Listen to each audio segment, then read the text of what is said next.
Saudara-saudara, saya sekarang berada di pelabuhan penyeberangan Bungus. Nah, ini melayani kapal ASDV. Ada dua, yaitu Gambolo dan Ambu-Ambu. Ini melayani Padang Mentawai. Nah, ini sudah ada satu yang tadi pagi mendarat, dan nanti sore senja nanti berangkat lagi ke Mentawai. Nah, ini dalam waktu dekat ini memang akan dipindah pendaratannya, karena MB-nya ini untuk menaikkan kendaraan ke kapal ini sudah begitu lama dan kondisinya sudah membahayakan. Ini akan direhab, akan dibongkar dan direhab. Nah, jadi itulah kondisi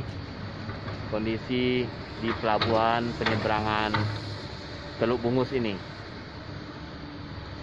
Tapi sebelum lanjut, saya ingatkan untuk subscribe channel ini dan aktifkan lonceng notifikasimu untuk mendapatkan video terbaru. Jadi ini bisa kita lihat kondisi MB ini. Oh, ini sudah tua sekali dan ini membahayakan keselamatan. Ini ya, ini bahkan ini sudah diupayakan, ini udah hampir lepas sebenarnya ini.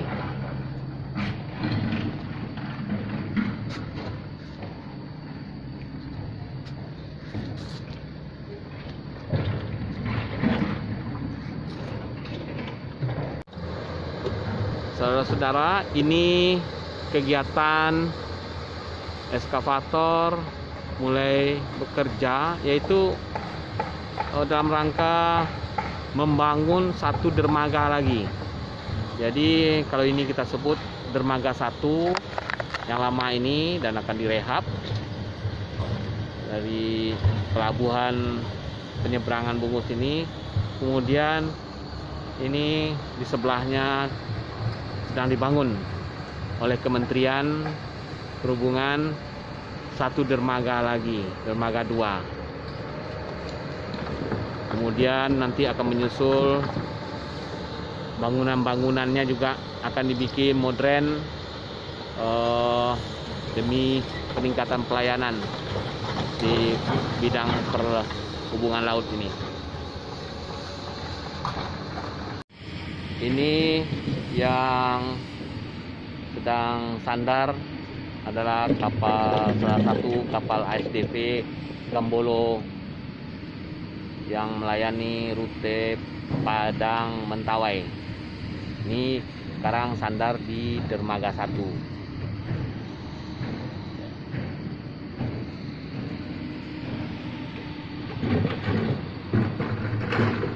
Nanti jika dermaga 2 selesai,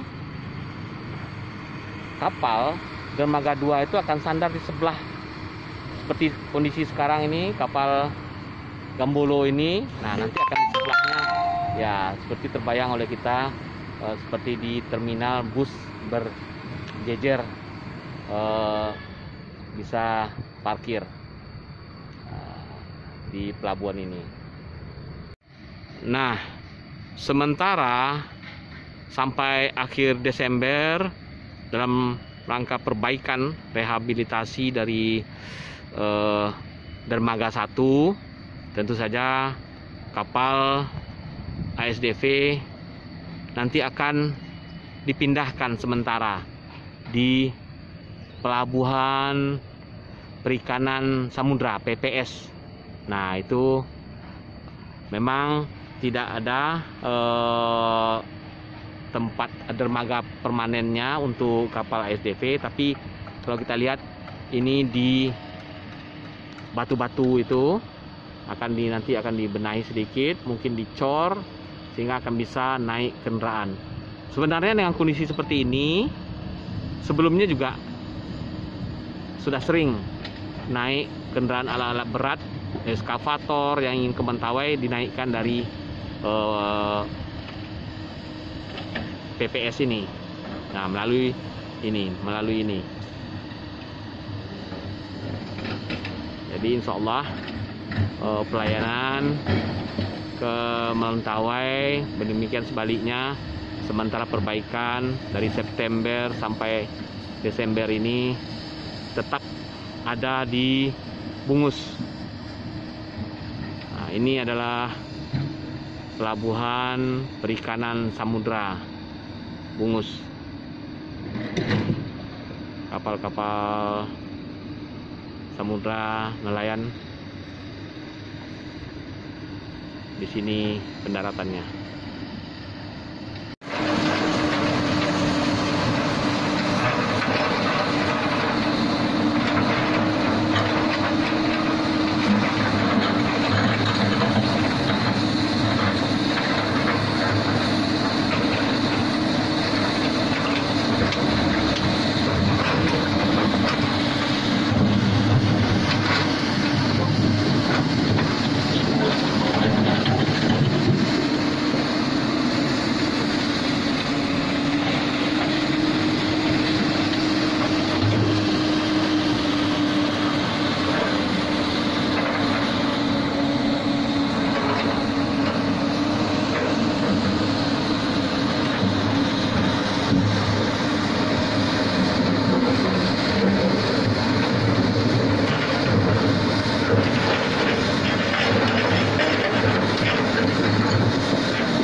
Saudara-saudara, ini kita berada di rencana pembangunan dermaga 2 pelabuhan penyeberangan Bungus, Padang, Sumatera Barat.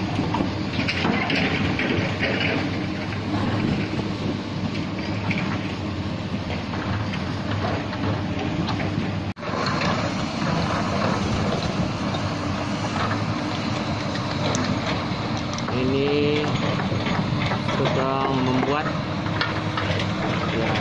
dermaga tersebut jalannya ke tengah, sehingga nanti kapal dermaga 2 ini bersebelahan dengan kapal yang di dermaga 1 standarnya.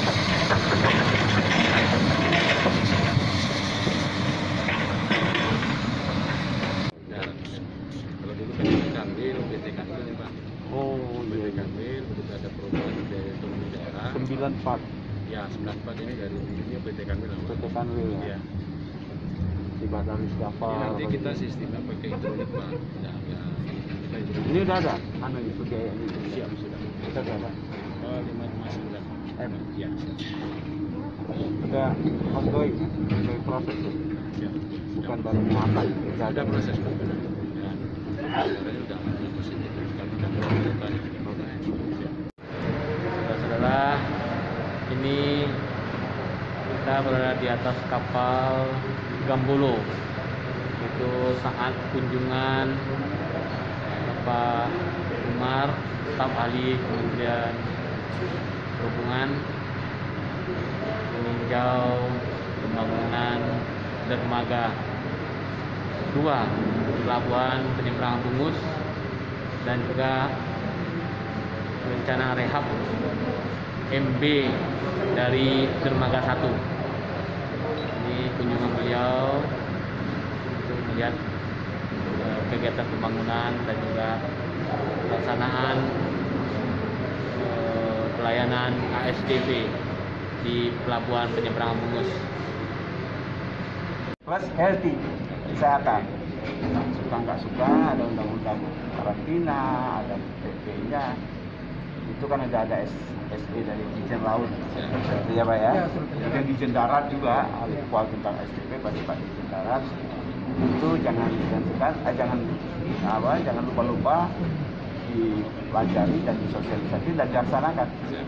Mungkin dalam 1-2 hari ini untuk DKI PSBB itu bisa aja berubah pengetatan lagi, menjaga jaraknya dikontrol, ada tambahan kerjaan. Walaupun honor nggak akan nambah, ya bahasa jalannya nggak baik. Tuhan yang ngatur, dia selamat, sehat. Tidak sedikit.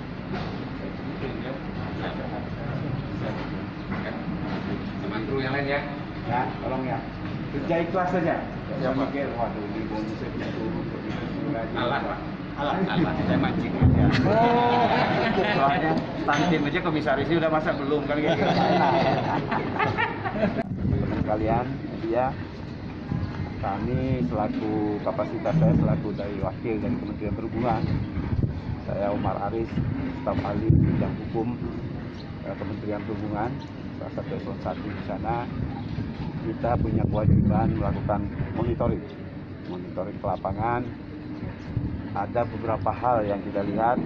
Pertama, dari karena suasana sekarang ini lagi COVID, tentu bagaimana pelaksanaan tidak hanya di transportasi. Itu yang pokok adalah pertama aspek safety, keselamatan, tidak ada SOP-nya. Kemudian security, bagaimana pengamanan. Tadi saya juga sudah himbau ke kawan-kawan saya di lapangan bahwa hati-hati, kita tidak hanya melaksanakan memungut uang, tidak hanya melakukan banyak penumpang, tapi tanggung jawab juga menyampaikan dia kesetaraan.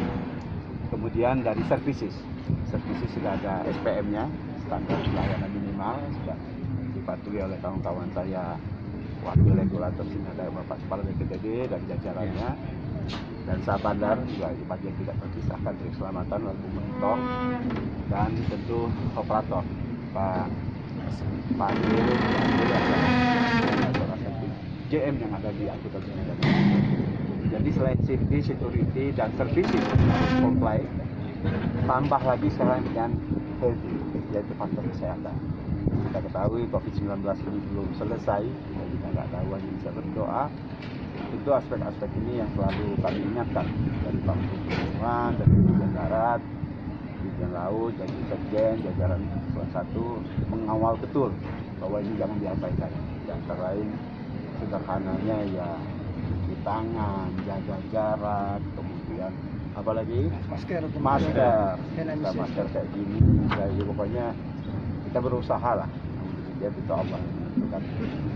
Jadi kunjungan saya sini pertama adalah melihat dan akan melaporkan ke pimpinan, karena pimpinan kami Menteri dan jajaran eselon 1 bahwa di Sumatera Barat ini insya Allah telah dilaksanakan. Saya sudah berdiskusi juga dari semalam. Terkait hal lain itu lebih ke internal kami, dalam artian sejauh mana program-program kita berjalan, baik daya serap yang sudah kita targetkan. Tapi targetkan tertentu karena situasi dan kondisi tidak bisa ada perbedaan. Tapi itu bukan dijadikan alasan tidak bekerja tentu mematuhi protokol kesehatan. Kalau ini terhambat, kendalanya apa?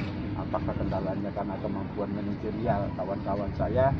Ada juga yang dia nggak kapasitas, dia mampu, tapi nggak.